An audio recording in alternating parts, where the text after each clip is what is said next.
Good day, everyone. I am Clarence L. Damaso, a BS Criminology 1 student at Our Lady of the Pillar College, Kawayan.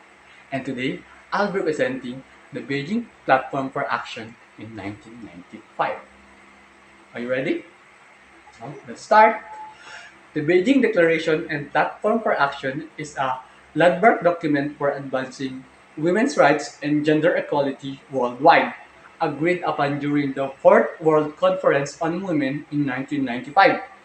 The international community came to a consensus and agreed to a comprehensive blueprint of commitments supporting the full development of women and their equality with men in 12 areas of concern. The first area is the women and poverty. Persistent and increasing burden of poverty on women. The second is the women and the economy. Inequality in economic structures and policies in all forms of productive activities and in access to resources. Next one is the women and health. Inequalities and unequal access to healthcare and related services. We have here also the women in power and decision making. Inequality between men and women in the sharing of power and decision making at all levels. The next one is the human rights of women. Lack of respect and inadequate promotion and protection of human rights of women. The next one is the education and training of women.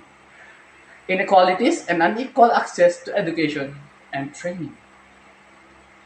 Next one is the women and the media. Stereotyping of women and inequality in women's access to and participation in all communication systems, especially in the media. The next one is the women and the environment. Gender inequalities in the management of natural resources and in the safeguarding of the environment. We have also here the women and armed conflict. The effects of armed and other types of conflict on women, including those living under foreign occupation. The next area of concern is the violence against women. Next one is the insufficient mechanisms for the advancements of women in all levels. And the last one, the girl child. Persistent discrimination against and violation of the rights of the girl child.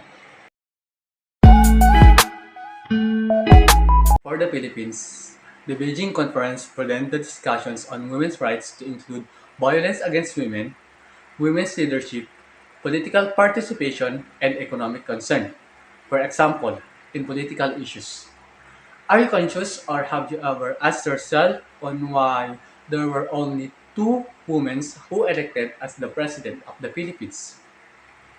Because some surveys says that many people believe that men is a way better than women in terms of leadership.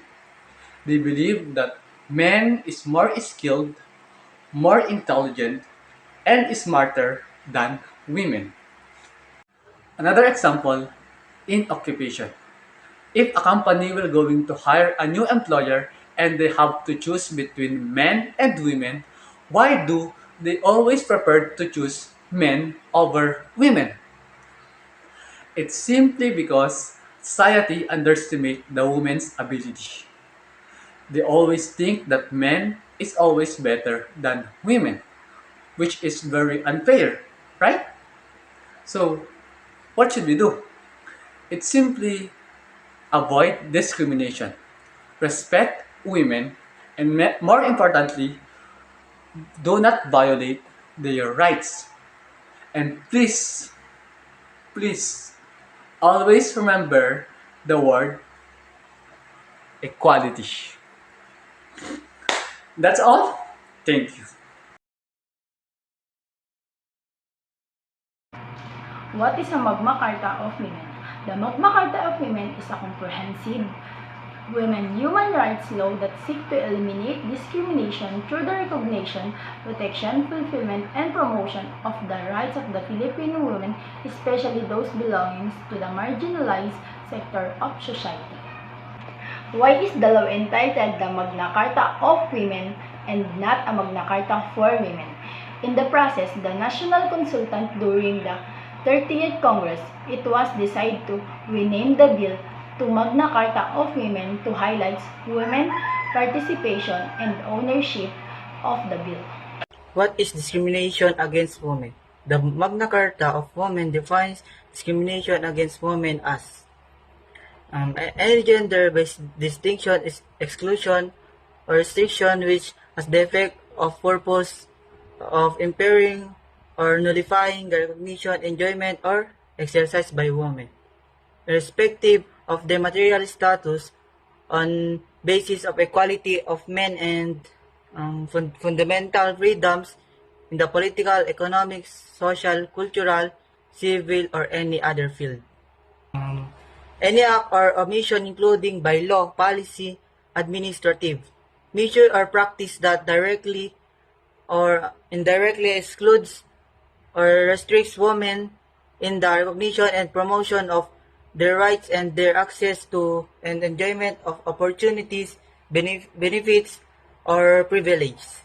Discrimination compounded by or intersecting with other grounds, status, or condition such as ethnicity, age, poverty, or religion.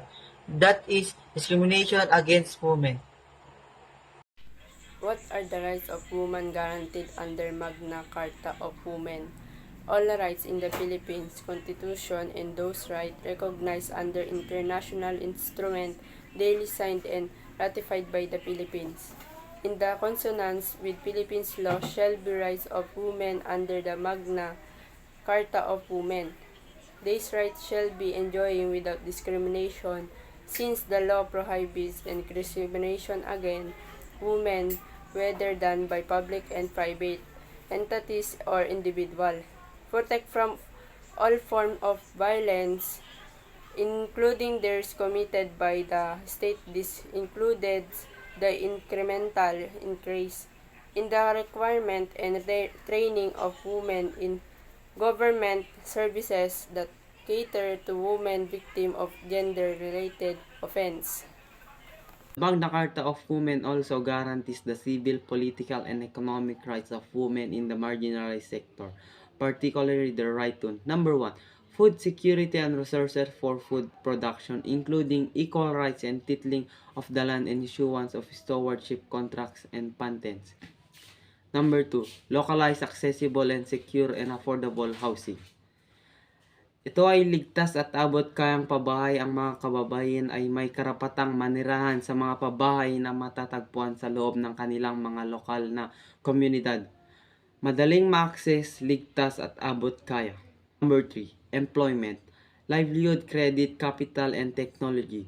Trabaho, kabuhayan, pautang, kapital at teknolohiya ang mga kababayan sa mga marginalized na sektor at may karapatang makakuha ng trabaho. Skills training scholarship, especially in research and development aim towards women-friendly from technology.